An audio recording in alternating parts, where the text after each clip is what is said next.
Daremos inicio con la lectura de la segunda parte del libro. La masonería revelada.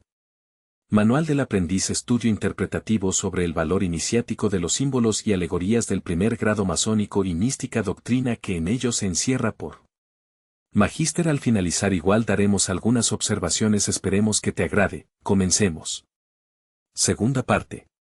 La iniciación simbólica. Consideraciones preliminares. La ceremonia con la cual se recibe a los candidatos en nuestra asociación ¿es una pura fórmula arbitraria o existe en ella un significado y una importancia que escapan a la observación superficial y se revelan a una consideración más atenta y a un estudio más profundo?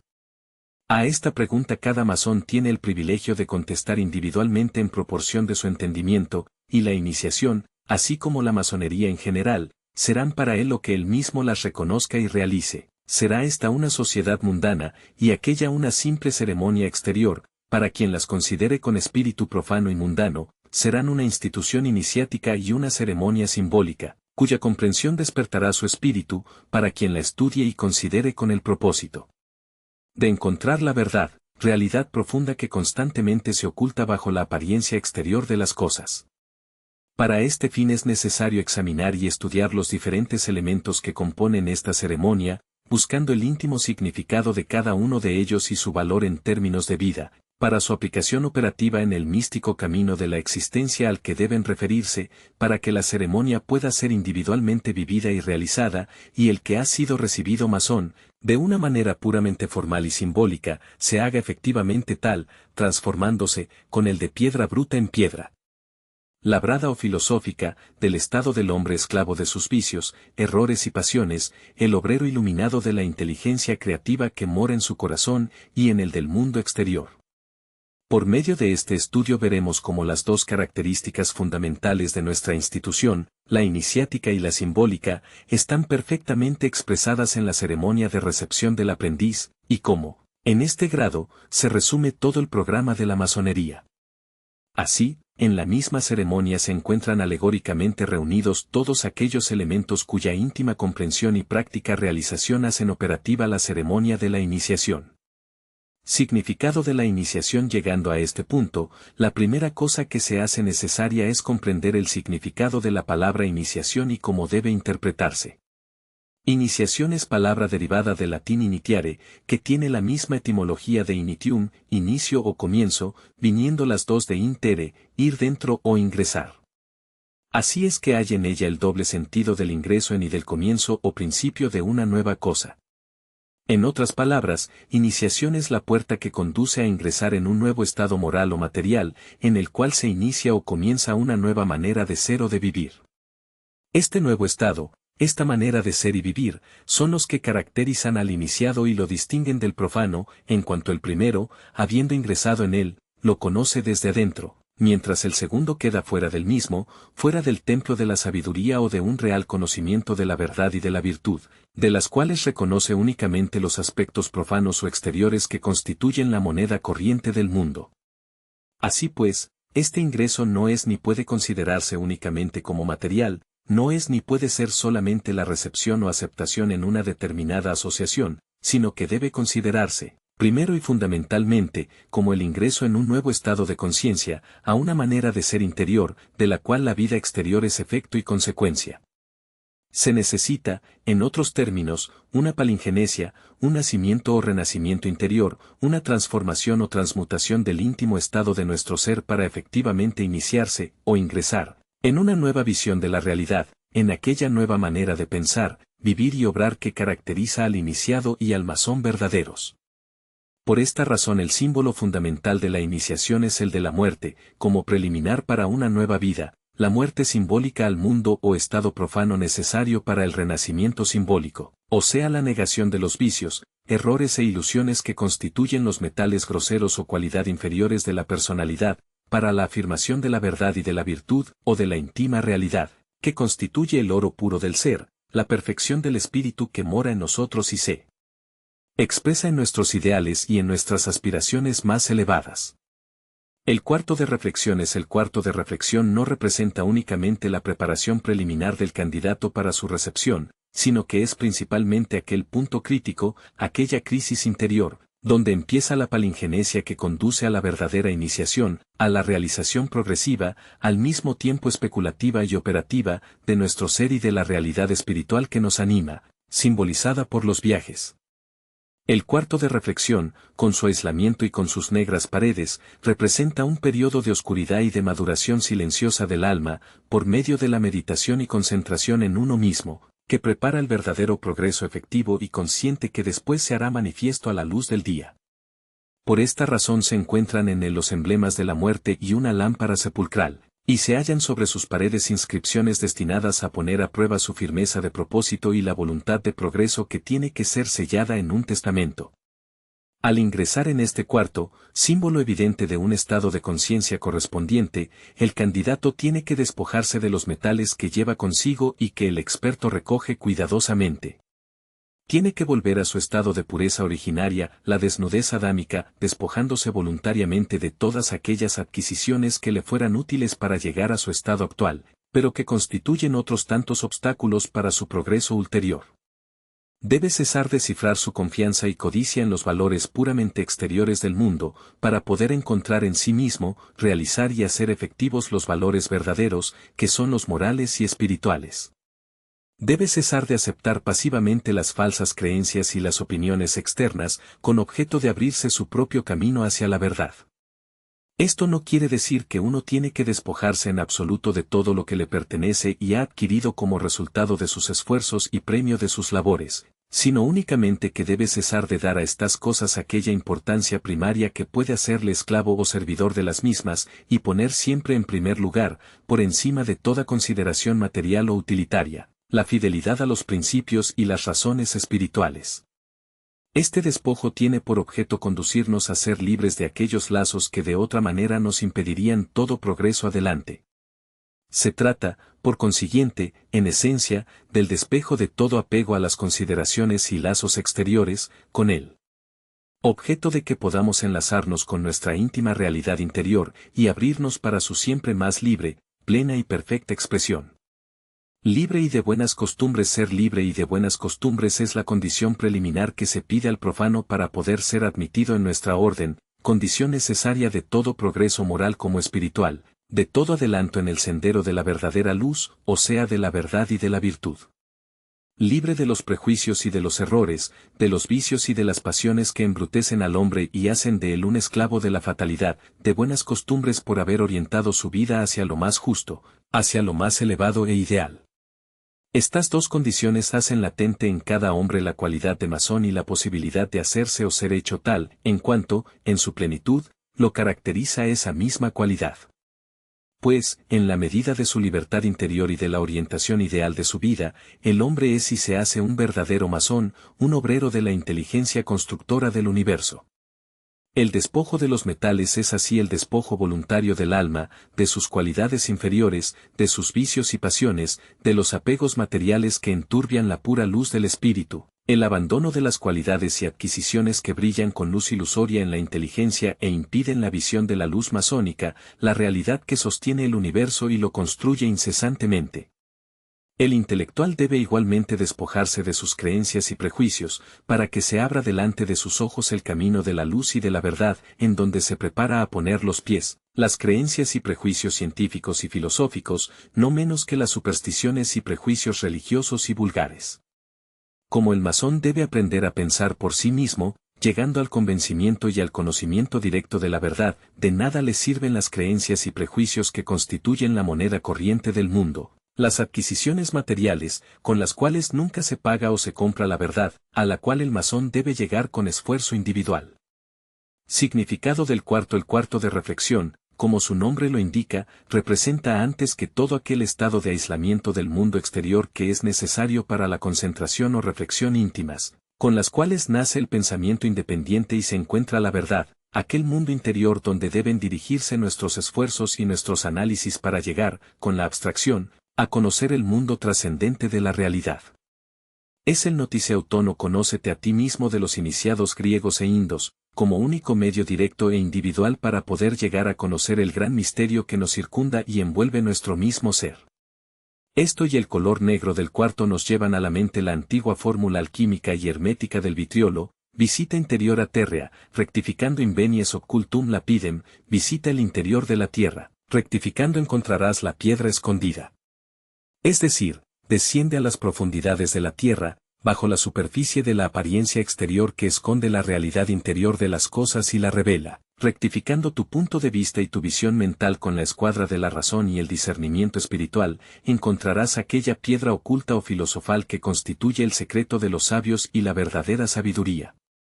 La representación de la verdad final y fundamental en una piedra no presenta nada de extraño cuando se piensa que de constituir la base sobre la cual descansa el edificio de nuestros conocimientos, que se hará la iglesia o templo de nuestras aspiraciones, y el criterio o medida sobre la cual, y a cuya imagen, deben encuadrarse o rectificarse todos nuestros pensamientos.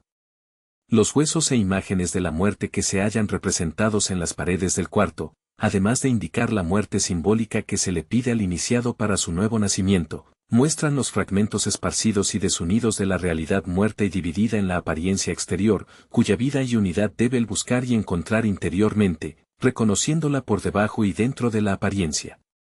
El grano de trigo, el cuarto de reflexión, constituye la prueba de la tierra, la primera de las 4 pruebas simbólicas de los elementos y, por su analogía, nos lleva a los misterios de Eleusis, en los cuales el iniciado estaba simbolizado en el grano de trigo echado y sepultado en el suelo, para que germinara y se abriera, con su propio esfuerzo, un camino hacia la luz. La semilla, en la cual se halla en estado latente o potencial toda la planta, representa muy bien las posibilidades latentes en el individuo que deben despertarse y manifestarse a la luz del día, en el mundo de los efectos. Todo ser humano es, efectivamente, un potencial espiritual o divino, idéntico al potencial latente en la semilla, que debe ser desarrollado o educido a su más plena y perfecta expresión, y este desarrollo es comparable en todos sentidos al desarrollo natural y progresivo de una planta. Así como la semilla, para poder germinar y producir la planta, debe ser echada en el suelo, en donde muere como semilla, mientras el germen de la planta futura empieza a crecer, así también el hombre, para manifestar las posibilidades espirituales que se encuentran en él en estado latente, debe aprender a concentrarse en el silencio del alma, aislándose de todas las influencias exteriores, y morir para sus defectos e imperfecciones a fin de que el germen de la vida nueva pueda crecer y manifestarse. Dado que el germen espiritual, la divina semilla de nuestro ser, es inmortal e incorruptible, esta muerte, como toda forma de muerte, desde un punto de vista más profundo, es simplemente el despojo de una forma imperfecta y la superación de un estado de imperfección, que fueron en el pasado el escalón indispensable de nuestro progreso, pero que en la actualidad se han hecho una limitación, y al mismo tiempo la necesidad, la oportunidad y la base, para un nuevo paso adelante. Esa imperfección o limitación que debe ser superada, los límites estrechos en los que se haya encerrado nuestro pensamiento y nuestro ser espiritual por los errores y falsas creencias asimiladas en la educación y en la vida profana, es lo que simboliza la cáscara de la semilla, producida por esta como protección necesaria en el periodo de su crecimiento y enteramente análogo a la cáscara mental de nuestro propio carácter y personalidad. El pan y el agua, esa semilla, que debe morir en la tierra para producir la nueva vida de la planta, cuya perfección encierra en estado potencial, ha muerto efectivamente en el pan que se encuentra sobre la mesa del cuarto de reflexión, para simbolizarla. Dicho pan representa además la sustancia que constituye el medio con el cual la vida se manifiesta en todas sus formas, la materia prima continuamente transmutada por la actividad vital, en la que fluye constantemente el mecanismo incesante de la renovación orgánica, pasando de uno a otro estado, de una a otra forma de existencia. Junto con el pan, hállese un vaso de agua, o sea aquel elemento húmedo, otro aspecto de la misma sustancia madre, que es factor y condición indispensable de crecimiento, germinación, maduración, reproducción y regeneración. Como Venus Anadiomena, también la vida únicamente puede nacer en el seno de las aguas, que se hace Venus Genitrix, la Madre Universal, mientras la tierra mitológicamente simbolizada por Gea y Deméter, a la que estaban consagrados los misterios de Eleusis, se convierte en nodriza. Estas dos formas complementarias de la sustancia una obran constantemente la una sobre la otra, como podemos observar en todos los procesos biológicos. En su estado primero, el pan representa el carbono que, bajo la forma de ácido carbónico, se halla en la atmósfera y que la vida vegetal transmuta en los hidrocarbonatos, sustancias fundamentales que constituyen todas las partes de la planta, de las que nacen después las proteínas. Todas estas producciones necesitan como base el elemento húmedo, que puede compararse a la matriz, templo y taller de toda la actividad orgánica. Finalmente, el pan y el agua que hacen moralmente hincapié en la sobriedad y sencillez indispensables para la vida del iniciado y, junto con el despojo de los metales, demuestra su discernimiento, que le hace buscar únicamente lo esencial, los valores verdaderos de la existencia, que solo puede darnos paz, felicidad y satisfacción, haciéndose factores de nuestro progreso interior en sabiduría y virtud, eliminando todas las superfluidades y complicaciones de la vida profana, en cuya búsqueda él, hombre ordinario, pierde sus mejores energías. Sal y azufre. Una vasija de sal y una de azufre se hallan además sobre la mesa, junto con el pan y el agua. Aunque la primera sea habitualmente conocida como condimento, su asociación simbólica con el segundo no deja de parecer algo extraña y misteriosa. ¿Qué significan, pues, estos dos nuevos elementos, esta nueva pareja hermética que se une a la anterior? Se trata de un nuevo tema de meditación que se presenta al candidato, sobre los medios y elementos con los cuales debe prepararse para una nueva vida alumbrada por la verdad y hecha activa y fecunda con la práctica de la virtud, a la que se refieren el azufre y la sal en su acepción más elevada. Como tal, indica el primero la energía activa, que se hace la fuerza universal, el principio creador y la electricidad vital que producen y animan todo crecimiento, expansión, independencia e irradiación. Mientras la segunda es el principio atractivo que constituye el magnetismo vital, la fuerza conservadora y fecunda que inclina a la estabilidad y produce toda maduración, la capacidad asimilativa que tiende hacia la cristalización, el principio de resistencia y la reacción centrípeta que se opone a la acción activa de la fuerza centrífuga. Así pues, de la misma manera que en el pan y el agua hemos visto los dos aspectos de la sustancia cósmica y vital, en estos dos nuevos elementos tenemos los dos aspectos o polaridades de la energía universal, dirigido el primero de adentro hacia afuera, apareciendo exteriormente como derecho, o destrozo, y el segundo de afuera hacia adentro, manifestándose como izquierdo, o sinistroso. Son, respectivamente, rajas y tamas, los dos primeros gunas, o cualidades esenciales, de la filosofía india, y el impulso activo que produce todo cambio y variación, y engendra en el hombre el entusiasmo y el amor a la actividad, el deseo y la pasión, y la tendencia pasiva hacia la inercia y estabilidad es enemiga de todo cambio y variación, produciendo en nuestro carácter firmeza y persistencia, y con su dominio en la mente, la ignorancia, la inconsciencia y el sentido de la materialidad, que nos atan a las necesidades y preocupaciones exteriores y los instintos destinados para proteger la vida en sus primeras etapas. El primero nos impulsa constantemente hacia arriba y hacia adelante, nos anima y nos ahinca en todos nuestros pasos, nos da el ardor, la iniciativa, el espíritu de conquista, la voluntad y capacidad de satisfacer nuestros deseos y conseguir el objeto de nuestras aspiraciones, pero nos da también la inquietud, la inconstancia y el amor de los cambios y novedades, la impulsividad que nos inclina hacia acciones inconsideradas, haciéndonos recoger frutos maduros y perder los mejores y más deseables resultados de nuestros esfuerzos. El segundo es aquel que nos refrena y desalienta, nos hace recoger en nosotros mismos, nos da el temor y la reflexión, nos hace abrazar y establecer igualmente en el error y en la verdad, en los hábitos viciosos y virtuosos, nos hace fieles y perseverantes, firmes en nuestra voluntad y tenaces en nuestros esfuerzos, nos da la capacidad de atraer aquello para lo cual estamos interiormente sintonizados con nuestros deseos, pensamientos, convicciones y aspiraciones. Nos da la desilusión y el discernimiento, nos aleja de los cambios y de toda acción irreflexiva, pero también de todo progreso, esfuerzo y superación. Son las dos columnas o tendencias que se hallan constantemente a nuestro lado, en cada uno de nuestros pasos sobre el camino de la existencia, y nuestra felicidad, paz y progreso efectivo estriban en nuestra capacidad de mantener en cada momento un justo y perfecto equilibrio entre estas tendencias opuestas, conservándonos a igual distancia de la una como de la otra, sin dejar que ninguna de las dos adquiera un predominio indebido sobre nosotros, sino que obren en perfecta armonía y nos decada. ¿Cuál sus mejores cualidades? El ardor irreflexivo y la paciencia iluminada, el entusiasmo perseverante y la serenidad inalterable, el esfuerzo vigilante y la firmeza incansable, que también simbolizan, Sobre la pared del cuarto, el gallo y la clepsidra.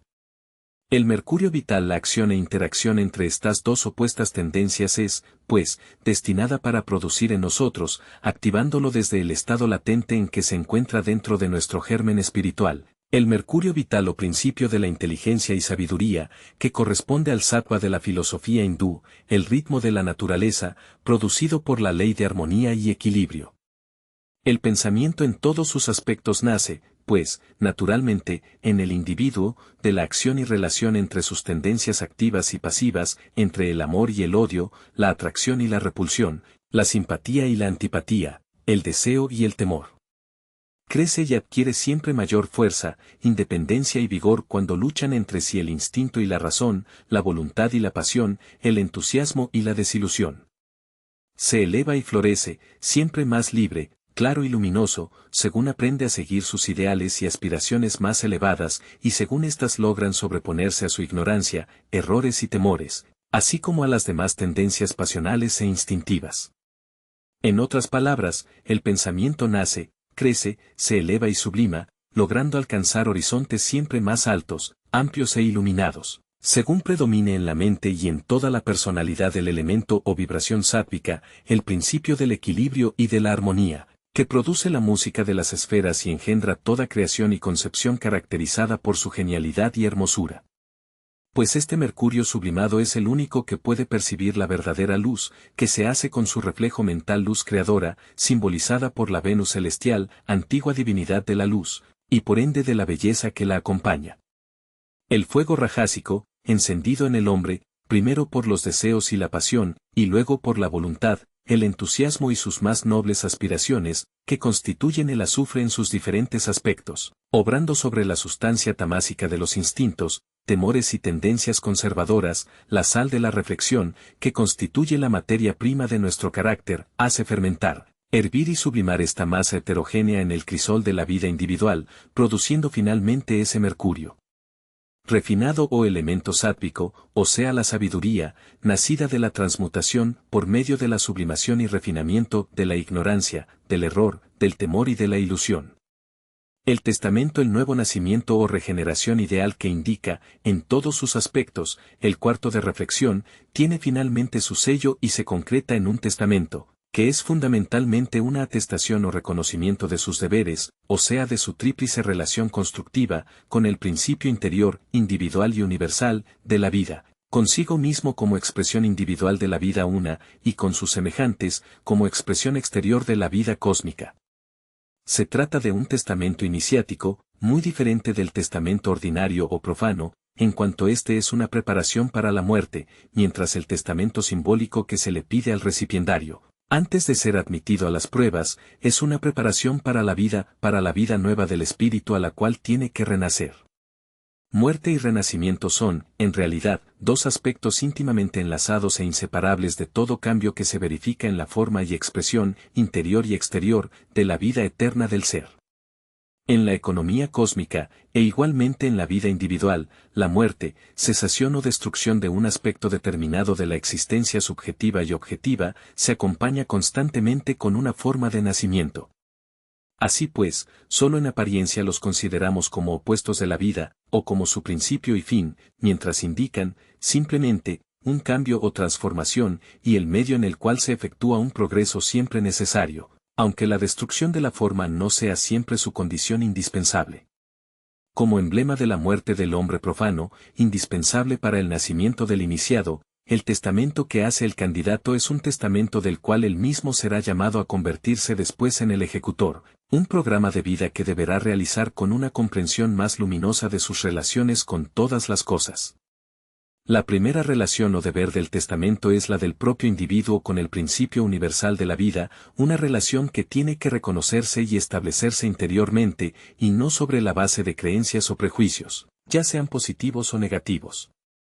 No se le pregunta al candidato si cree o no en Dios, ni cuál sea su credo religioso o filosófico. Para la masonería todas las creencias son equivalentes, como otras tantas máscaras de la verdad que se encuentra detrás o bajo de la superficie de ellas y solo a la cual aspira a conducirnos. Lo que sí es de importancia vital es nuestra íntima y directa relación con el principio de la vida, Cualquiera sea el nombre que se le dé exteriormente y el concepto mental que cada cual pueda haberse formado o formarse del mismo, una relación que se establece en la conciencia, por encima del plano de la inteligencia o mentalidad ordinaria, siendo sólo directamente en ella donde puede manifestarse aquella luz que ilumina a todo hombre que viene a este mundo. La conciencia de esta relación, que es unidad e individualidad, se traduce en el sentido de la primera pregunta del testamento: ¿cuáles son vuestros deberes hacia Dios? La segunda, ¿cuáles son vuestros deberes hacia vos mismo?, es la consecuencia de la primera.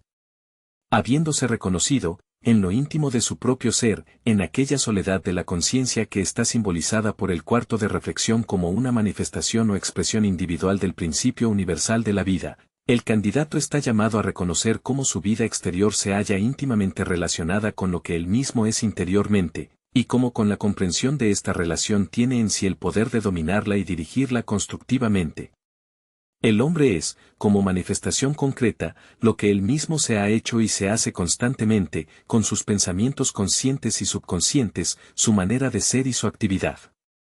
Y su primer deber para consigo mismo es hacerse y llegar a ser una siempre más perfecta expresión del principio de vida que en él busca y encuentra una especial, diferente y necesaria manifestación, deduciendo o sacando a la luz del día las posibilidades latentes del espíritu, aquella perfección que existe inmanente, pero se manifiesta en el tiempo y en el espacio, en la medida del íntimo reconocimiento individual. En cuanto a los deberes hacia la humanidad, representan un sucesivo reconocimiento íntimo que es complemento necesario de los dos primeros, habiéndose reconocido como manifestación individual del principio único de la vida, y sabiendo que él es por fuera lo que es y se hace por dentro, debe acostumbrarse a ver en todos los seres otras tantas manifestaciones del mismo principio. De este reconocimiento brota como consecuencia necesaria cuál ha de ser su deber o relación hacia la humanidad, que no puede ser otra cosa que la fraternidad. La comprensión de esta triple relación es el principio de la iniciación, el inicio efectivo de una nueva vida, el testamento o don que se lega a sí mismo, preparándose para ejecutarlo, la preparación necesaria para los viajes o etapas sucesivas de progreso que le esperan. Preparación antes de ser admitido en el templo, es necesaria una preparación física correspondiente a la preparación moral que el candidato hizo en el cuarto de reflexión. Los ojos deben ser vendados, se le pone una cuerda al cuello y se le hace descubrir el pecho del lado izquierdo, la rodilla derecha y el pie izquierdo. ¿Qué significa esta preparación? La venda que le cubre los ojos no es simplemente el símbolo del estado de ignorancia o ceguera, de su incapacidad para percibir la verdadera luz. Como preparación para ser admitido en el templo, es evidentemente una continuación de la oscuridad del cuarto de reflexión, una ceguera voluntaria. Un aislamiento de las influencias del mundo exterior y de la luz ilusoria de los sentidos como medio para llegar a la percepción espiritual de la verdad. La cuerda que le ciñe el cuello nos recuerda el cordón de los frailes, así como el cordón umbilical que une el feto a la madre en el periodo de su vida intrauterina. Además de indicar el estado de esclavitud a sus pasiones, errores y prejuicios, en que el hombre se encuentra en las tinieblas, en el mundo profano, el yugo de la fatalidad que pesa sobre él, muestra su deseo, voluntad y capacidad de librarse de este yugo y de esta esclavitud, aceptando voluntariamente las pruebas de la vida y cooperando con su disciplina. De esta manera, los mismos obstáculos, dificultades y contrariedades se convierten en gradas y medios de progreso. Finalmente, el triángulo de desnudez, que constituye el tercer elemento de esta simbólica preparación, es un nuevo despojo voluntario de todo lo que no es estrictamente necesario y constituiría un obstáculo al progreso ulterior. El despojo de todo convencionalismo que impida la sincera manifestación de sus sentimientos y de sus aspiraciones más profundas, desnudez de la tetilla izquierda, del orgullo intelectual, que impide el reconocimiento de la verdad, desnudez de la rodilla derecha, de la insensibilidad moral, que impide la práctica de la virtud, desnudez del pie izquierdo. La perfecta sinceridad de las aspiraciones es, pues, la primera condición de todo progreso, pero se necesita con ella un bien entendido espíritu de humildad, que no debe confundirse con un falso desprecio de sí mismo, ni con la ignorancia de las divinas posibilidades que se encuentran en nosotros, dado que nuestro progreso debe desarrollarse en un plano superior a la ilusión de la personalidad. Con la primera de estas dos cualidades abrimos nuestro corazón y con la segunda nuestra inteligencia al sentimiento y a la percepción de aquella realidad que Jesús llamó el reino de los cielos, meta de toda iniciación. En cuanto a la desnudez del pie izquierdo, el instrumento del andar, que abre nuestra marcha hacia adelante, indica la facultad del discernimiento que debemos usar en cada paso en nuestro camino y que nos permite reconocer la verdadera naturaleza de lo. El candidato se halla en condiciones de llamar a la puerta del templo, de pedir, buscar y encontrar la luz de la verdad. La puerta del templo. La puerta ha sido desde las épocas más antiguas el símbolo natural de todo paso o ingreso, y en lo particular de toda iniciación. Además, la puerta ya es por sí misma un templo rudimentario, y el ternario de sus dos columnas con el arquitrabe constituye el elemento fundamental de toda construcción arquitectónica. Así pues, el momento de franquear la puerta del templo, después de la doble preparación moral y física de que acabamos de hablar, es uno de los más importantes de la ceremonia de la iniciación. El candidato es introducido, después de 3 fuertes golpes desordenados que revelan una mano todavía inexperta o profana. Por esta razón sus golpes producen alarma en el interior del templo, alarma que se repite por 3 veces, como eco a los mismos. Estos se relacionan con las palabras evangélicas: buscad y encontraréis, la verdad, pedid y se os dará, la luz, tocad y se os abrirá, la puerta del templo. Al ser recibido en el templo, con los ojos vendados, solo siente sobre su pecho desnudo la punta de un arma cortante. Esto sirve únicamente para hacerle entender que, aunque no vea, puede sentir, y el sentimiento de la verdad será el guía que lo conducirá en su progreso y en sus esfuerzos hacia la luz. El guía interior, que conduce individualmente a todo ser que se hace receptivo a su influencia en el camino de la verdad y de la vida, se halla materializado exteriormente por el experto, o sea quien, por haberlo ya recorrido, conoce bien el camino y puede así servir de guía al inexperto, sin el cual le sería imposible al candidato llenar debidamente las condiciones que se le piden para su admisión. Es el guía quien contesta por él a la pregunta: ¿quién es el temeraria que se atreve a perturbar nuestros pacíficos trabajos y trata de forzar la puerta del templo? Contestando que es un profano deseoso de conocer la luz verdadera de la masonería que solicita humildemente por haber nacido libre y de buenas costumbres. Da un significado iniciático de esta doble condición ya hemos tratado con ocasión del despojo de los metales. Este requisito es de fundamental importancia, por cuanto en virtud del mismo se le abre la primera puerta del templo, así como las 3 puertas simbólicas, representadas por las 3 luces, después de cada uno de los viajes. La punta de la espada, apoyada sobre el corazón, es el símbolo de la verdad, por medio de su intuición que llega o se manifiesta directamente en lo íntimo de nuestro ser, al ingresar en el templo, es decir, en un particular estado de devoción receptiva, habiéndonos aislado de las influencias exteriores y cerrado nuestros ojos a la vista profana, a la consideración ordinaria, puramente objetiva, de las cosas. Aunque no vemos, sentimos, aunque no sepamos explicarnos el porqué y la razón de los hechos, percibimos intuitivamente algo que reconocemos directamente como verdad y que se manifiesta en nuestra conciencia en forma repentina y violenta, de la cual la espada apoyada sobre nuestro pecho constituye un símbolo muy expresivo. Interrogatorio del candidato. El interrogatorio a que se somete al candidato en su primer ingreso en el templo es en cierta manera la continuación y la expresión de sus meditaciones en el cuarto de reflexión. Las preguntas que se le hacen versan primero sobre sus mismas contestaciones a las preguntas del testamento, pidiéndosele las necesarias aclaraciones sobre los conceptos allí expresados, acerca de cómo entiende su relación, y por ende sus deberes, hacia Dios, hacia sí mismo y hacia la humanidad.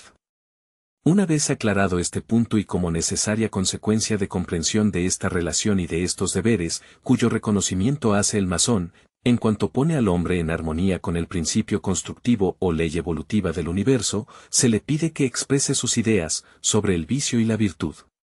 Un claro discernimiento entre el vicio y la virtud es lo que hace operativo el reconocimiento de los deberes y conduce al hombre a progresar sobre el sendero de la libertad. El vicio es, pues, como lo dice la misma etimología de la palabra, un vínculo, lazo o ligamen, una cadena que esclaviza al hombre e impide o dificulta su progreso, reduciendo o atrofiando sus esfuerzos para la expresión de sus posibilidades más elevadas. El hombre esclavo del vicio nunca puede ser un verdadero masón, por cuanto le hace falta el requisito esencial, ser libre y de buenas costumbres, con lo cual puede hacerse virtuoso. Así como en la idea de vicio está implícita la de esclavitud, sujeción, pasividad y debilidad, siendo lo inferior lo que domina y limita lo superior, así en la idea de virtud está implícita la de fuerza, que hace del humanus, el hijo de humus o bumi, la tierra, un vir o vira, es decir, un héroe, un Hércules, en el sentido moral y etimológico del hombre que por medio de sus esfuerzos personales o fatigas domina y supera sus propias debilidades. Establecer el dominio de lo superior sobre lo inferior, de lo espiritual sobre lo material, de lo ideal sobre las imperfecciones manifiestas, he aquí el programa de todo verdadero masón, de todo iniciado en la verdad y en la virtud. Por esta razón, una clara definición de este punto es preliminar necesario para la efectividad de todo progreso ulterior. Los viajes, toda posibilidad de progreso, tanto interior como exterior, estriba en el reconocimiento de un camino como algo que está delante de nosotros y en el discernimiento de una determinada dirección, hacia una meta que percibimos con mayor o menor claridad. Nuestros pies físicos, así como nuestros pensamientos, que, de una manera análoga, paso por paso, parecen dirigirse en cierto sentido, marchan precisamente, en forma espontánea y automática, en aquella exacta dirección en la cual se fija nuestra mirada o bien nuestra visión interior. Si nuestra mirada y nuestra visión se fijan en algún obstáculo, dificultad, contrariedad y condición indeseables, en el temor o presentimiento de algo desagradable, no debemos, pues, maravillarnos de que vayamos a dar directa y precisamente con ese obstáculo o con el objeto de nuestros temores. Además, una recepción o visión oscura e indefinida dificulta nuestra marcha y hace nuestros pasos inciertos y vacilantes, por lo que tropezamos continuamente con los obstáculos que aparecen en el camino, mientras cuando vemos delante de nosotros con toda claridad y discernimos perfectamente nuestra senda, nuestra marcha es fácil, rápida, directa y segura, y superamos fácilmente todos los obstáculos que podamos encontrar. Lo mismo sucede con nuestra marcha intelectual hacia la verdad y con la marcha moral hacia un ideal de perfección, que se nos revela siempre con mayor claridad según nos adelantemos en la senda que debe conducirnos a su realización. Y a la misma ley obedecen nuestros esfuerzos dirigidos hacia un particular objeto, hacia el que tienden y en el que se concentran nuestros deseos y aspiraciones, la marcha es más fácil, rápida y directa según aprendemos a concentrar en ese objeto las mejores energías de nuestro pensamiento y, sobre todo, a contemplarlo, verlo y discernirlo con perfecta claridad. La concentración de nuestras energías interiores hacia una meta determinada es, en todo caso, la base indispensable de todo esfuerzo que podamos hacer y de todo paso que podamos dar en esa dirección. La ceremonia de recepción del candidato en el primer grado consiste esencialmente en 3 viajes que sintetizan admirablemente todo su progreso masónico en los 3 grados. Cada viaje representa así un nuevo estado, un periodo distinto y una nueva etapa de su progreso. El primer viaje se presenta lleno de dificultades, de ardides y peligros, y se cumple en medio de los ruidos más fuertes y variados, que representan el desencadenamiento de las tempestades y de los vientos, símbolos de las falsas creencias, opiniones y corrientes contrarias del mundo, con las que hay que enfrentarse. Es la prueba del aire de las antiguas iniciaciones, como lo demuestra la purificación por el aire que corona este viaje. La dirección de este viaje, como de los sucesivos, es la que indica silenciosamente el guía invisible que lo conduce y que él tiene que seguir con docilidad y confianza. Esa docilidad, palabra derivada de gocere, enseñar, que a su vez tiene evidente analogía con ducere, conducir, es la que lo hace receptivo y lo pone en condición de aprender. Y, en cuanto al guía, representa, como ya hemos indicado, el sentido íntimo de lo justo, de lo bueno y de lo verdadero, pues es el guía invisible y silencioso de todo hombre el único que puede realmente conducirnos por el sendero del progreso. Esa dirección es de occidente a oriente por el lado del norte. ¿Qué significan estos puntos cardinales? Aquí abarcamos una de las fases más profundas e instructivas del secreto masónico, de la mística doctrina que se esconde y se revela en su simbolismo. Desde el occidente al oriente, el occidente es el lado o aspecto del mundo en donde el sol se pone, es decir, en donde la luz que lo ilumina declina, se oculta y deviene invisible, aunque haga entrever su presencia, en el último destello del ocaso, antes de dejar el mundo sumergido en las oscuras tinieblas de la noche, es, por lo tanto, una imagen muy expresiva del mundo sensible, de la realidad visible que constituye el aspecto material, fenoménico u objetivo del universo, en el cual la verdadera luz que lo ilumina, la esencia o realidad invisible que lo sostiene, se ha ocultado en la apariencia, bajo el velamen comparativamente ilusorio de la realidad exterior. Lo real no es lo que aparece, sino lo que se esconde y revela tras de la apariencia. Reconocer esa realidad constituye la sustancia de toda iniciación, que consiste esencialmente en ingresar en su percepción intuitiva, en adquirir conciencia de la misma con un progresivo y siempre más perfecto discernimiento entre lo que es y lo que parece. Es la doctrina iniciática de todos los tiempos, la realidad se oculta en la apariencia, en la cual se halla, como Isis, velada y revelada, develándose únicamente para el iniciado que ha llegado individualmente, por sus propios esfuerzos, al estado de conciencia en que se hace manifiesta su naturaleza esencial.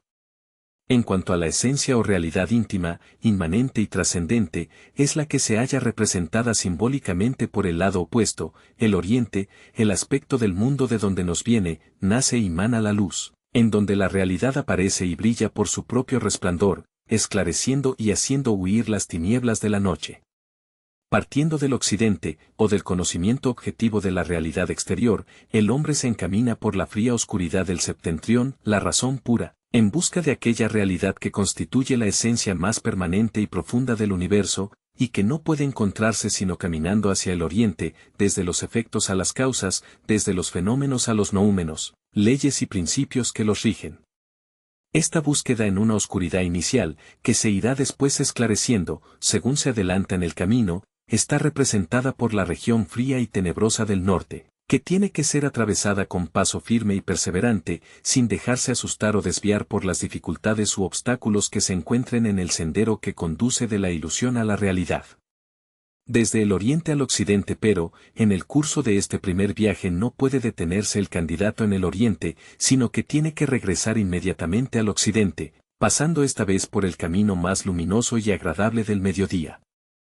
Esto quiere decir que, una vez llegado a una primera percepción, a la primera vislumbre de la realidad profunda de las cosas, no debe el candidato detenerse en ella, sino que tiene que proseguir su camino, volviendo otra vez al occidente de la apariencia sensible, pero con la conciencia iluminada por el reflejo de esta adquisición, estado que simboliza el mediodía. O sea que, una vez llegado al conocimiento rudimentario de las causas que rigen los efectos del mundo visible, y de las leyes y principios que gobiernan el mundo, debe completar el esfuerzo inductivo, que lo ha hecho llegar a este conocimiento, con un análogo esfuerzo deductivo, en el cual encuentra la oportunidad y se le impone la necesidad para una aplicación fecunda y constructiva de los conocimientos adquiridos. Como la deducción no es siempre más fácil que la inducción, el camino de regreso no está menos sembrado de obstáculos y de dificultades. Sin embargo, la certidumbre ya adquirida en su paso por el Oriente le permite enfrentarse con más serenidad con las creencias, opiniones y prejuicios del mundo, que ya no tienen poder para hacerlo desviar de su camino. Es esta la purificación por el aire que tiene que sufrir, al llegar al término de este primer viaje, cerca del sitial del segundo vigilante. También simboliza este viaje las pruebas de la vida con la que uno tiene que enfrentarse constantemente en sus primeros esfuerzos desde lo material hacia lo ideal, dominando sus instintos, pasiones y deseos, así como las circunstancias contrarias que lo confrontan, por medio del discernimiento de la realidad profunda de la vida y del íntimo propósito de todas sus experiencias, buscando la verdad y sirviéndose de la misma como remedio para todos sus males, según lo enseñan Pitágoras en sus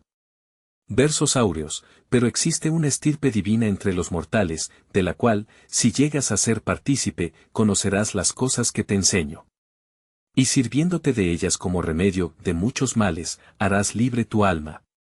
El segundo viaje se diferencia del primero por su mayor facilidad. Han desaparecido los obstáculos y los ruidos violentos han dejado su lugar al tañido argentino de las espadas que los presentes hacen entrechocar. Esta mayor facilidad es consecuencia directa de los esfuerzos hechos en el primer viaje, en la medida en que aprendemos a superar los obstáculos que se encuentran en nuestro camino, estos progresivamente desaparecen, pues ya no tienen razón de existir, una vez desarrollada en nosotros, con las cualidades que nos hacían falta, la capacidad de superarlos. El choque de las espadas es el emblema de las luchas que se desarrollan alrededor del candidato, así como de la lucha individual que él debe emprender con sus propias pasiones, pensamientos, hábitos y tendencias negativas. Todo pensamiento debe ser rectificado, todo error resuelto y convertido en verdad. Indica sobre todo la negación del error, aunque tenga la fuerza de la aparente evidencia exterior, en la luz de la superior realidad, de la que se han advertido las primeras vislumbres. A esta hora incesante de transmutación, a esta progresiva catarsis de la naturaleza inferior, que requiere una constante atención y vigilancia, quiere aludir el segundo viaje, que representa simbólicamente la prueba del agua, es decir, aquella especie de bautismo filosófico que consiste en limpiar o libertar el alma de sus errores, vicios e imperfecciones que constituyen la raíz o causa interior de todo mal o dificultad exterior. El primer viaje representa los primeros esfuerzos en la búsqueda de la luz o de la verdad, los primeros pasos desde las sombras de la ilusión hacia la realidad íntima y profunda que es la esencia, la substancia y la base inmanente de todo. También representa, en su regreso, el esfuerzo individual que cada cual tiene que hacer para encaminar y encauzar su vida en armonía con sus ideales y con sus aspiraciones más elevadas, en vez de seguir pasivamente la rutina de sus hábitos, instintos y tendencias negativos. Como complemento de estos primeros esfuerzos, el segundo viaje indica la perseverancia en esta obra metódica de purificación del alma, que la hará digna de recibir o abrirse a sus posibilidades más elevadas. El bautismo del agua, o sea la negación de lo negativo, siendo el agua el elemento negativo por excelencia, que debe preceder al bautismo del fuego o del espíritu, o sea la afirmación de lo positivo que llevará consigo un más perfecto establecimiento en la verdad. La purificación por el agua, con la que se termina este segundo viaje, es esencialmente una purificación de la imaginación y de la mente de sus errores y de sus defectos, constituyendo una fase importante de aquella gran obra de redención y regeneración individual que la iniciación masónica nos muestra con su particular simbolismo. El tercer viaje representando el segundo viaje principalmente la virtud negativa, que consiste en purificar el alma de sus pasiones, errores y defectos, más que fin para sí mismo constituye la necesaria preparación para la etapa sucesiva que nos indica el tercer viaje. Este se cumple con una facilidad todavía mayor que los precedentes, habiendo desaparecido por completo los obstáculos y los ruidos. Solo se oyen los acordes de una música cadenciosa y profunda que parece salir del silencio mismo. Habiendo el iniciado dominado y purificado la parte negativa de su naturaleza, que es la causa de los ruidos y de las dificultades exteriores, es natural que éstas hayan desaparecido por completo. Ahora debe familiarizarse con la energía positiva del fuego, es decir, con el potencial infinito del espíritu que se halla en sí mismo, cuya más perfecta manifestación se ha hecho posible por la precedente purificación. Este descenso del espíritu, que constituye la prueba y la purificación por el fuego, elimina, por medio de una plena conciencia de la verdad, todo residuo de impureza, toda traza de los errores e ilusiones que dominaron precedentemente en el alma. Cuando la luz de la verdad aparece en toda su plenitud, toda tiniebla, todo error, toda duda e imperfección, automáticamente desaparecen. El iniciado se prepara y aprende, por medio de este tercer viaje, a caminar en el fuego, es decir, en el más profundo y sutil elemento de las cosas, del cual todas nacen y en el cual se disuelven, donde cesa por completo el poder de la ilusión y la realidad se manifiesta como es. El mismo fuego representa, por un lado, la esencia espiritual o principio universal del ser, con la cual establece un contacto por medio del discernimiento de la verdad, y por el otro la energía primordial, que constituye el poder de la suprema esencia. Esta divina energía se halla representada, en el simbolismo helénico, por Proserpina, la reina del Hades, hija de Deméter, la cualidad productora de la esencia primera que se halla escondida en los infiernos, o sea en las místicas profundidades de las cosas. Habiendo realizado, en las profundidades de su propio ser, este íntimo contacto con la esencia fundamental que es al mismo tiempo verdad, poder y virtud, el iniciado anda ahora con paso firme y seguro, sin que nada tenga el poder de modificar su actitud o hacerlo desviar. Esta serenidad imperturbable, que tiene en sí misma su razón de ser y su raíz, y en la cual el alma descansa para siempre al abrigo de todas las influencias, tempestades y luchas exteriores, permaneciendo absolutamente firme en sus esfuerzos y en sus propósitos, hace patente que la prueba simbolizada por el tercer viaje ha sido superada por llevar ahora el iniciado, encendido dentro de sí mismo, algo que es como una llama que nunca se apaga, aquel entusiasmo vehemente y persistente que brota de la misma raíz del ser y es la base de toda realización exterior. Con este fuego, cuya esencia es amor infinito, libre de todo deseo, impulso o motivo personal, tiene el iniciado el poder de obrar en torno de él los milagros y las cosas más inesperadas, siendo, como fe iluminada y sincera, una fuerza ilimitada, por haber franqueado y tener el poder de superar todos los límites de la ilusión.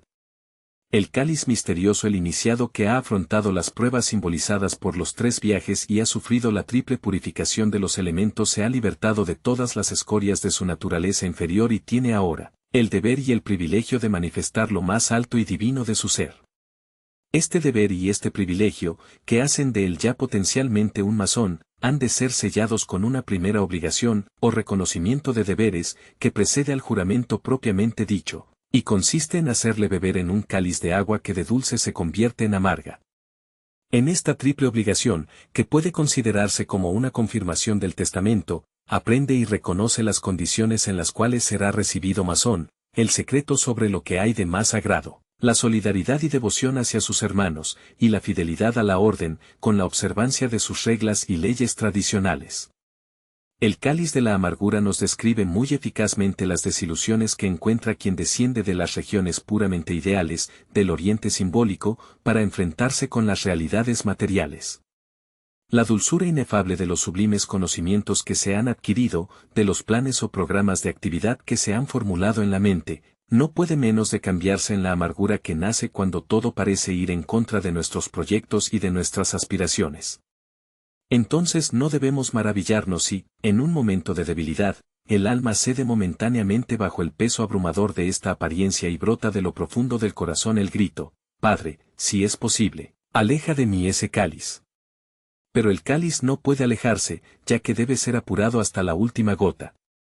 El contacto con la realidad exterior no puede evitarse, y en este contacto debe demostrarse prácticamente el valor de sus adquisiciones ideales y su firmeza en la verdad en la cual se ha establecido. La realidad exterior debe ser transmutada por la simple influencia silenciosa de su íntima conciencia, fija en la visión de una realidad de orden superior o trascendente. En otras palabras, el iniciado que ha sido purificado por los 3 elementos debe haberse convertido y obrar como un verdadero filósofo, y por ende, ser la piedra filosofal que todo lo transmuta por la simple influencia de su presencia, con su actitud interior.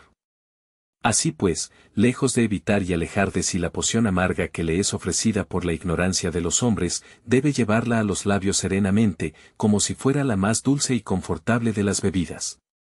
Entonces es cuando se cumple el milagro, la amargura se convierte en dulzura, y la visión espiritual triunfa sobre las sombras de la ilusión que se desvanecen.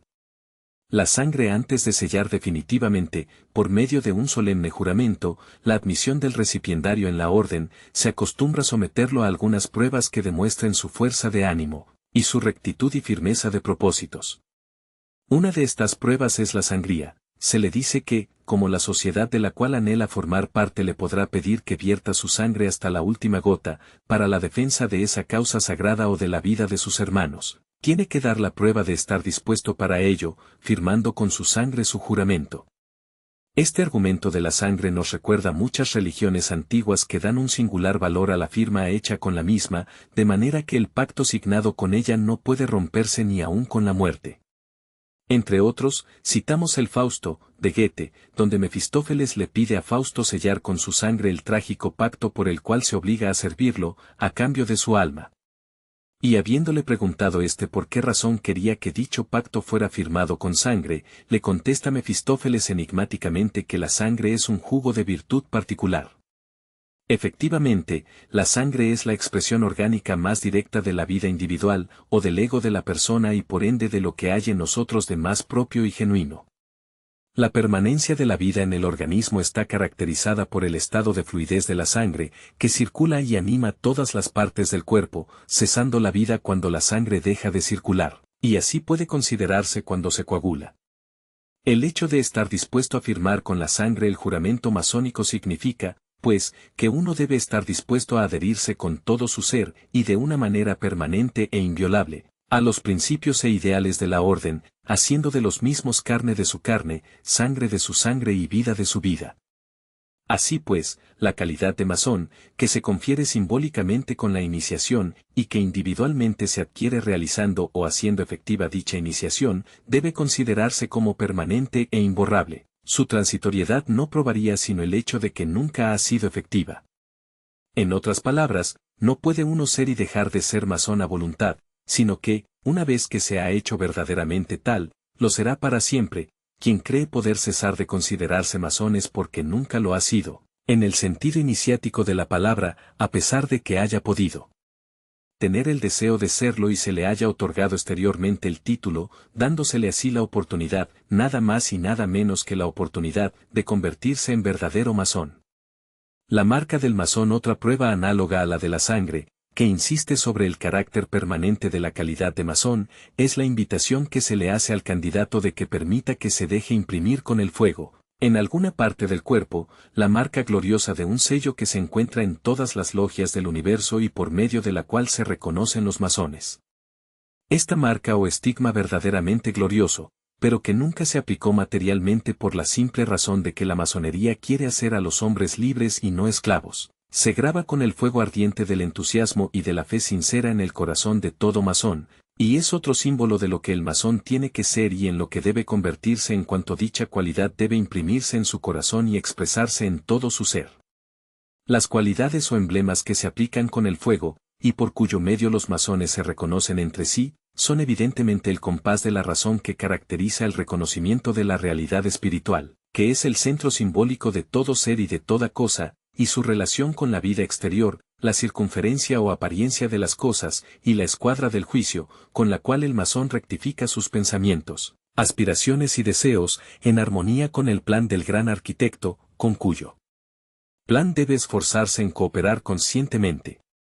Finalmente, y para dar una prueba tangible de sus buenas disposiciones, se le invita a ingresar en la cadena de unión de los masones, mediante una oferta voluntaria, con la cual manifiesta y reconoce su deber de solidaridad con los que se hallan momentáneamente faltos de recursos y de medios suficientes para vivir.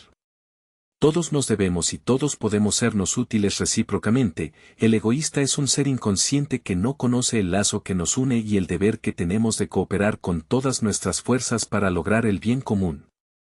Y el masón nunca puede ser un egoísta ignorante de su relación y deberes para con los demás. El juramento. El candidato se halla ahora dispuesto para cumplir con la formalidad del juramento, u obligación solemne que se le hace prestar delante del ara de su propia conciencia, arrodillado de la rodilla izquierda, y con la rodilla derecha en escuadra, en signo de humildad, respeto y devoción, con la mano derecha sobre la Biblia, que representa la palabra divina o la verdad revelada por la tradición, y en la izquierda un compás, cuyas puntas apoya sobre el pecho desnudo, símbolo de la plenitud de la conciencia y del perfecto entendimiento de su corazón. El juramento se hace en presencia del gran arquitecto del universo y de los hermanos reunidos en la logia. El reconocimiento de la presencia del gran arquitecto es, pues, su primera condición. El juramento u obligación se contrae individualmente en presencia del ideal y de las aspiraciones más elevadas de cada uno de nosotros en aquel principio impersonal que constituye el primer molde, rige el curso y es el divino arquitecto de nuestras vidas. Los hermanos reunidos alrededor del aspirante, con sus espadas juntas, formando una bóveda de acero sobre su cabeza, sin que él pueda darse cuenta todavía, con sus propios ojos, de su presencia, son el símbolo de aquellas presencias o inteligencias invisibles que se hallan constantemente alrededor de nosotros, sin que nos demos cuenta de ello, mudos testigos de nuestros actos, que nos vigilan, nos protegen y nos ayudan para llevar a cabo nuestros propósitos y nuestras aspiraciones más elevadas. La obligación se contrae libre y espontáneamente, con pleno y profundo convencimiento del alma. He aquí una condición fundamental de su significado y de su validez. No se trata, pues, de una obligación obtenida con lisonjas, promesas o amenazas, con la que uno se liga en contra de su propia voluntad o de sus deseos y aspiraciones, y pueda de tal manera ser constreñido a hacer algo que le repugne, como en cualquier sociedad secreta cuya orientación sea diferente de la genuina tradición iniciática. Esto es lo que caracteriza a la masonería y la diferencia netamente de otras sociedades de diversas finalidades que tengan el secreto como medio o instrumento de su actividad. Sus elevados principios y la lealtad y fidelidad a los mismos que se pide a sus iniciados, a los que quiere hacer hombres libres en el sentido más pleno y profundo de la palabra, la ponen para siempre por encima de las críticas interesadas y malévolas que se le han hecho, bajo el pretexto del secreto en el cual se desarrollan sus actividades. El masón contrae la obligación que lo liga a la orden por las más elevadas aspiraciones de su alma, con la más plena, libre y espontánea voluntad, y hasta el último momento se lo deja en libertad de retirarse, si así lo prefiere. Las tres obligaciones. La primera de las obligaciones que contrae con el juramento se refiere a los secretos de la orden. El recipiendario se obliga a no revelar a ninguno que no sea un bueno y legítimo masón. Es la obligación de la discreción en lo que se refiere a toda enseñanza esotérica, para que la misma sea útil y provechosa, por lo cual dicha enseñanza puede darse únicamente a quien esté debidamente preparado para recibirla, es decir, capacitado para entenderla en su real sentido. Esta obligación está en perfecto acuerdo con las palabras de Jesús: no deis las cosas sagradas a los perros y no echéis vuestras perlas a los puercos, y de Bude, no turbe el sabio la mente del hombre de inteligencia tarda. Como también en el dicho hermético, los labios de la sabiduría están mudos fuera de los oídos de la comprensión. El término perro en las palabras de Jesús no significa nada injurioso, siendo una palabra muy usada en Oriente en el sentido de profano o extraño, y en cuanto a las perlas, nos presenta una imagen muy expresiva de los fragmentos de sabiduría que el iniciado tiene que reunir cuidadosamente, en el místico silencio del alma, en vez de echarlos al mundo de las pasiones, donde ninguno sabría comprenderlos. La segunda obligación es la promesa de no escribir, grabar o formar algún signo por el cual puedan conocerse la palabra sagrada y los medios de comunicar y conocerse entre los masones. Esta obligación, en su sentido exotérico, está destinada a proteger la unidad e inviolabilidad de la orden, y por ende la continuidad de la tradición que por medio de ella se transmite simbólicamente. Esotéricamente, la palabra sagrada se refiere más particularmente al místico verbo o ideal divino que cada cual recibe en lo íntimo de su ser para expresarlo en actividad constructiva, actividad que será el medio con el cual se le reconocerá exteriormente como masón por todos los buenos y legítimos masones. Esta palabra no debe darse a conocer exteriormente a ninguno, pues perdería su eficacia, así como la semilla pierde su valor vital si se la aparta de la tierra en donde debe germinar. La tercera obligación es el reconocimiento de los deberes de solidaridad que lo unen con los demás masones por el mismo hecho de haber adquirido la conciencia de su relación para con ellos, que es la fraternidad. Debe, pues, considerarlos a todos como hermanos y sentirse ligados a ellos por aquella fraternidad espiritual que brota de la comunidad de ideales, tendencias y aspiraciones, que es más fuerte y profunda que cualquier otra fraternidad puramente carnal o exterior. Así se compromete a ayudarlos y socorrerlos hasta donde alcancen sus fuerzas, tanto moral como materialmente. Esto no quiere decir que deba hacerlo con perjuicio de otros, amparando injusticias y acciones deshonestas, sino que debe cumplir para con ellos el primer deber de humanidad, haciendo en toda circunstancia todo lo que el amor fraternal y su propio sentido del bien le sugieran, y evitando todo cuanto pueda perjudicarles directa o indirectamente. Antes de faltar a este juramento, el masón prefiere tener la garganta cortada y la lengua arrancada de raíz, lo que quiere decir perder el poder de la palabra, cuya eficacia constructiva y regeneradora depende del secreto y de la veneración con los cuales se custodia en religioso silencio exterior, para que pueda libremente manifestarse en el interior. Es el castigo simbólico que el indiscreto recibe doquiera naturalmente, como consecuencia necesaria de sus propias acciones, cuando haga uso indebido, egoísta o ligero de lo que le ha sido confiado. Comunicando lo que no hubiera debido comunicar pierde o retarda su propia capacidad de expresarlo, así como la capacidad de llegar a una justa y perfecta comprensión de las cosas. El indiscreto y el infiel nunca pueden establecerse en la verdad, que se envuelve en sus velos más impenetrables y se aleja para siempre de ellos. Así la lengua se halla efectivamente arrancada de su raíz, que no puede ser otra cosa sino la misma verdad. La luz, el juramento u obligación que acaba de contraer ante todos y fundamentalmente consigo mismo, como el propósito que lleva a cabo en el testamento, en su vida profana, y con el cual las resoluciones iniciales del mismo testamento se hallan solemnemente confirmadas y selladas, hace al recipiendario digno de ver la luz, cayéndosele por completo de los ojos la venda de ilusión que le impedía ver la realidad en sí. Y la luz se le da simbólicamente por 2 veces, después de haberlo hecho salir momentáneamente del templo para que recomponga las irregularidades simbólicas de su vestido. Habiéndose declarado dispuesto a confirmar su juramento, a falta de lo cual siempre se le concede la facultad de retirarse, cae de sus ojos la venda con la cual hasta ahora había podido ser admitido en el templo, Y ve alrededor de sí, en la semioscuridad del lugar en que se encuentra, a todos los hermanos de pie con la cabeza envuelta en un capuchón negro, y en la mano izquierda una espada dirigida a su pecho. Estas espadas no son, empero, una amenaza, partiendo de la mano izquierda, o sea del lado del corazón, son el símbolo de los pensamientos de todos los presentes, todavía desconocidos para él, y por esta razón velados, que convergen con benevolencia hacia el neófito y de la concordia de sentimientos con los cuales se lo recibe. Haciéndole notar que estos hermanos, testigos silenciosos de sus obligaciones, e imagen de las fuerzas silenciosas que nos rodean, están dispuestos a ayudarlo y socorrerlo en el caso de que cumpla con sus obligaciones, así como a castigarlo como es debido en caso de transgresión, se le ofrece por última vez la oportunidad de retirarse, y bajo la seguridad de que el juramento pronunciado no le da ninguna inquietud, se le concede la plena luz, los hermanos presentes se descubren, bajando sus espadas y quedando en orden, mientras el templo se ilumina con toda claridad. Las espadas son el símbolo de todas las fuerzas desconocidas que en la vida constantemente favorecen y ayudan a quien permanece constantemente fiel a sus ideales y obligaciones, a pesar de la situación difícil y de las condiciones en apariencia contradictorias en que se encuentre, mientras se convierten en otros tantos flagelos, remordimientos y castigos para quien cede y se asusta, renunciando y faltando al cumplimiento de ellas.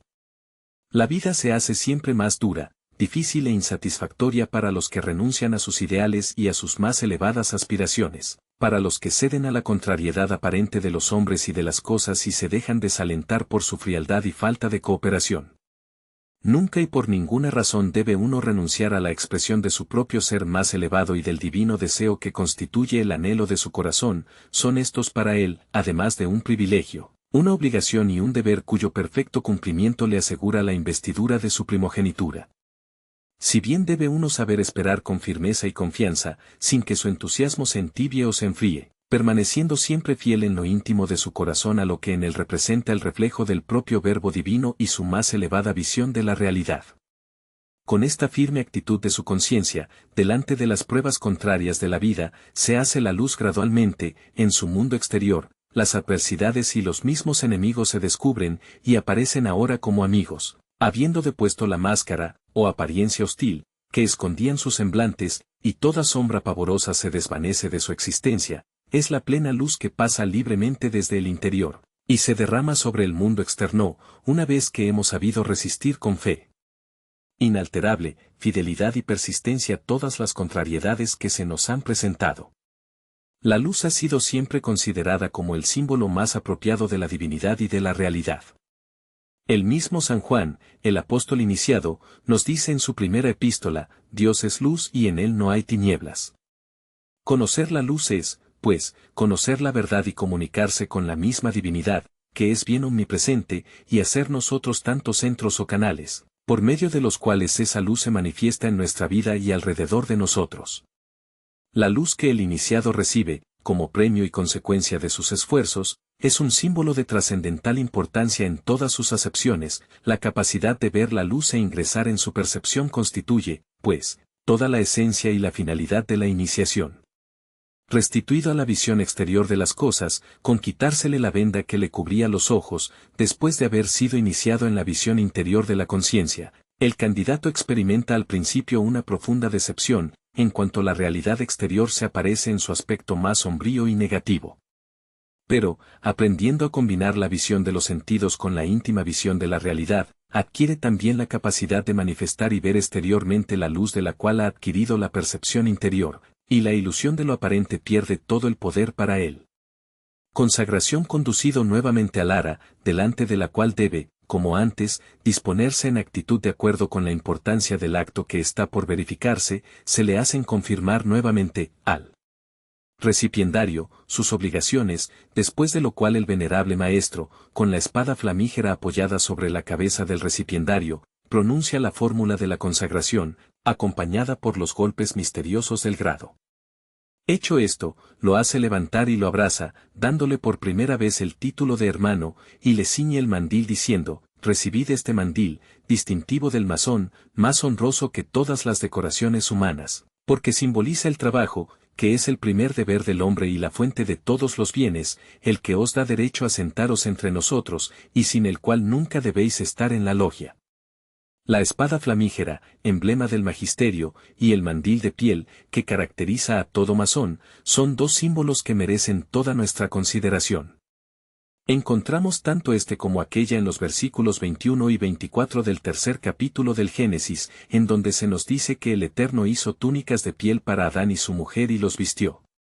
Y, después de haber echado fuera al hombre del jardín del Edén para que trabajase la tierra, puso en el oriente del mismo jardín del Edén a unos querubines, que lucían doquiera una espada flamígera, para custodiar el camino del árbol de la vida.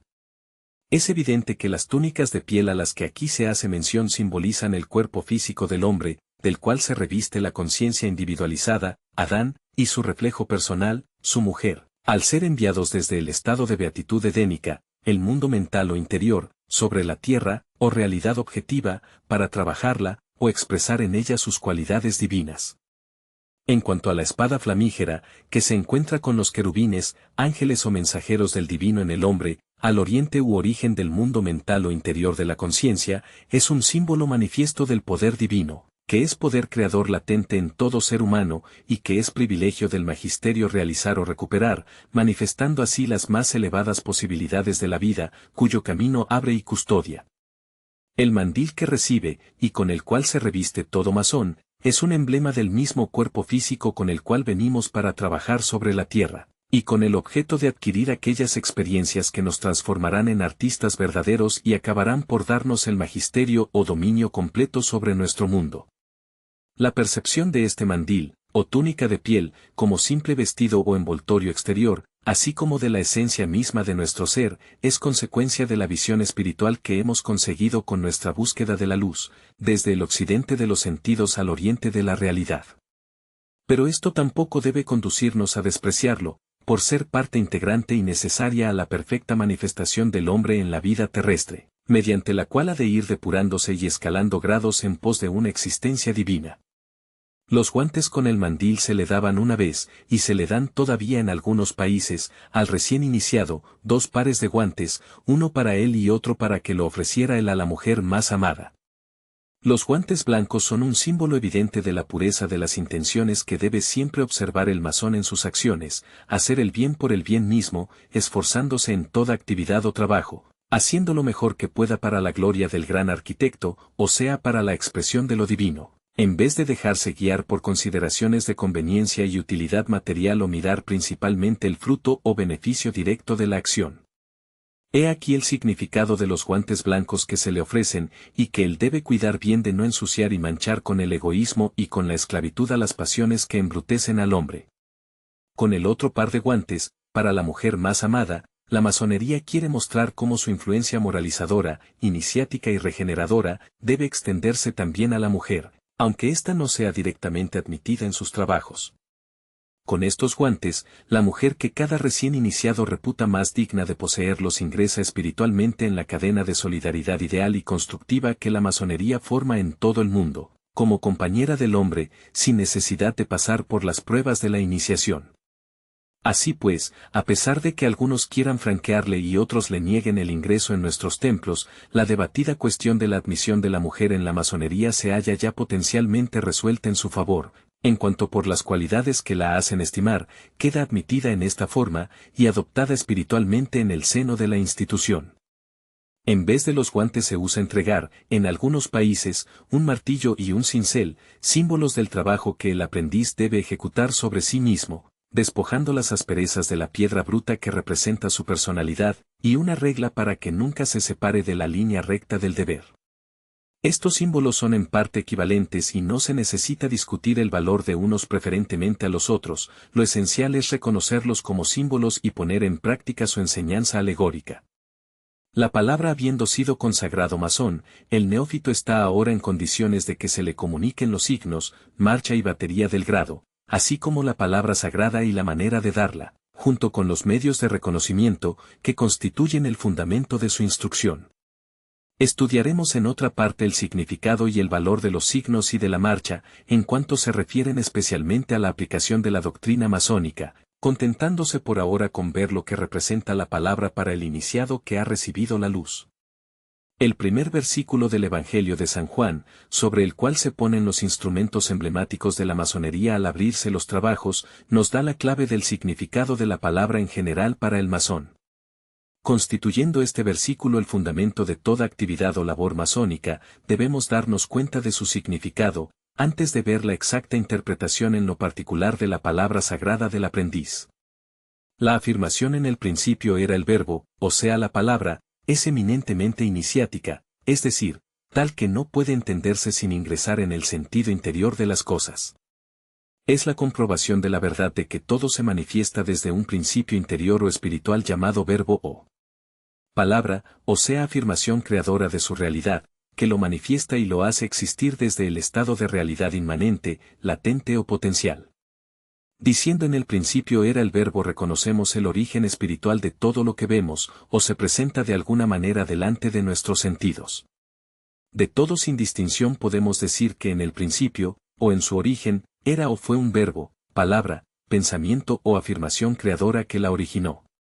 Y como el verbo, palabra o pensamiento no puede ser sino una manifestación de la conciencia, toda cosa exterior tiene un origen interior en el ser en donde tuvo nacimiento primero como causa, cuyo efecto estamos percibiendo.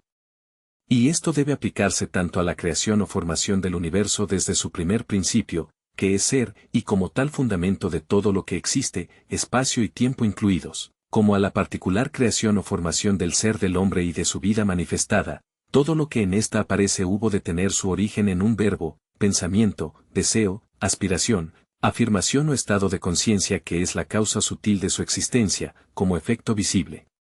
Es, pues, de importancia trascendente lo que el hombre dice, piensa o afirma aún solo dentro de sí mismo. Con este solo hecho participa consciente o inconscientemente del poder creador universal del verbo y de su actividad constructiva. Y es privilegio y prerrogativa del masón hacerlo consciente y sabiamente, mientras el profano lo hace inconsciente y locamente. Aprender el recto uso de la palabra y disciplinarse en el mismo, he aquí la tarea fundamental que le incumbe al masón.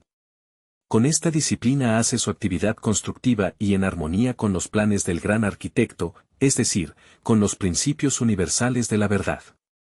Hay, pues, una palabra sagrada, distinta de todas las palabras profanas que son nuestros errores, pensamientos negativos y juicios formados sobre la apariencia exterior de las cosas. La palabra sagrada es el verbo, es decir, lo que de más elevado y conforme a la realidad podemos pensar o imaginar, una manifestación de la luz que desde el interior nos alumbra, cuya naturaleza es idéntica a esa luz.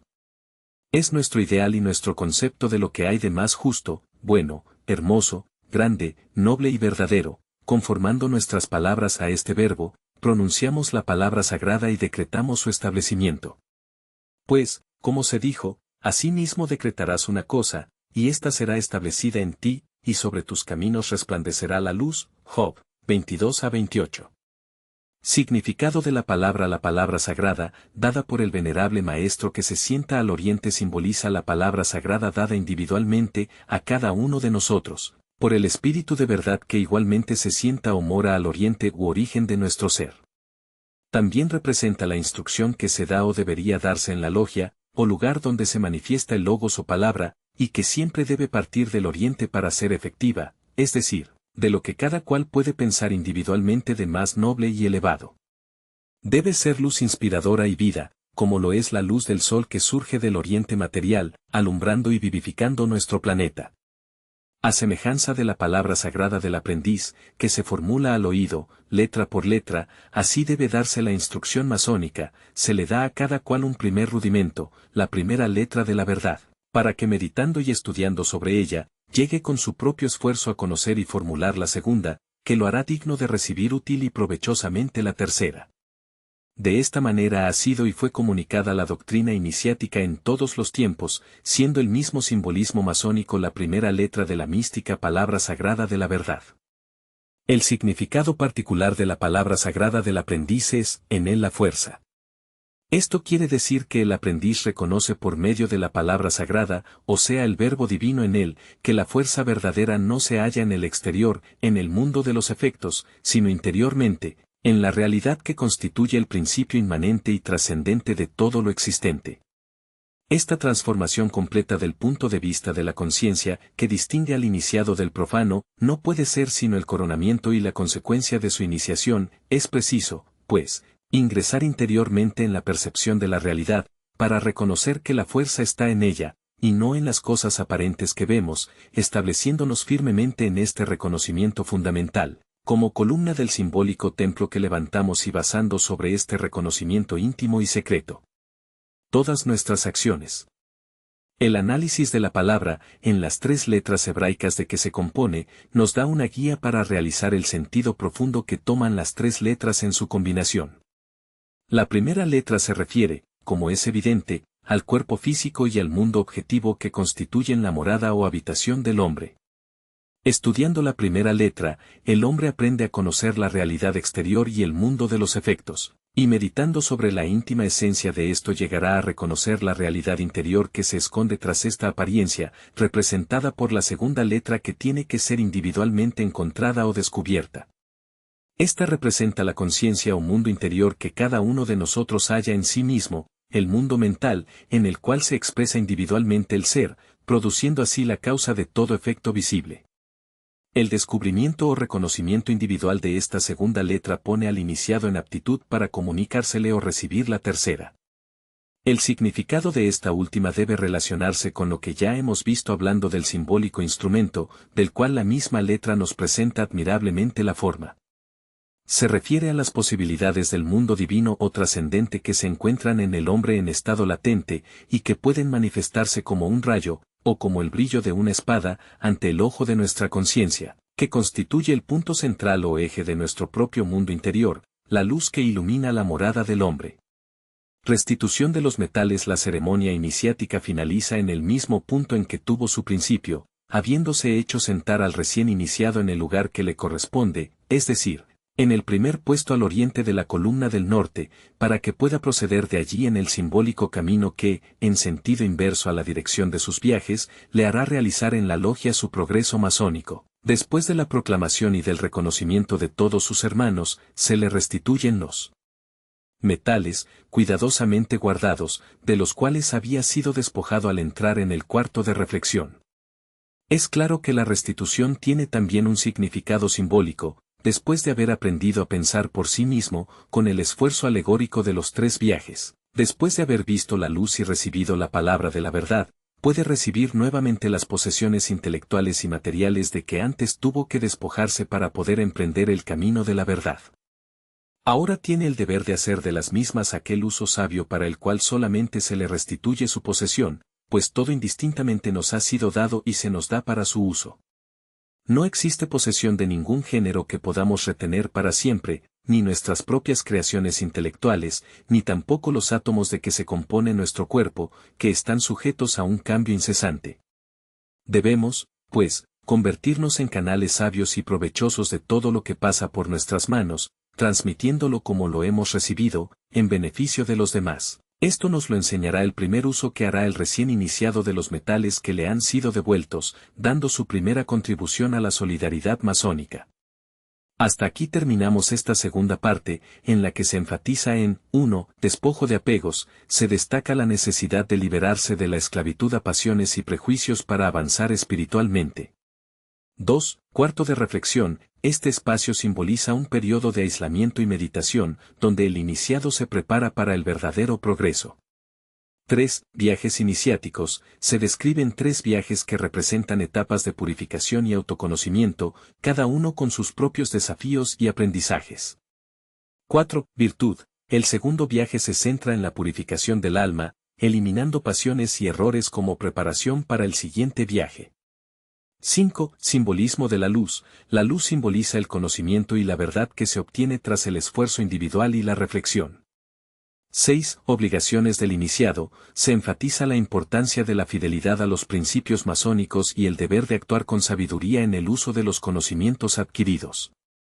Esperemos que sea de tu agrado y te esperamos en nuestra tercera parte de este libro. Recuerda que puedes apoyar este proyecto, para poder subir miles de títulos. Hasta la próxima.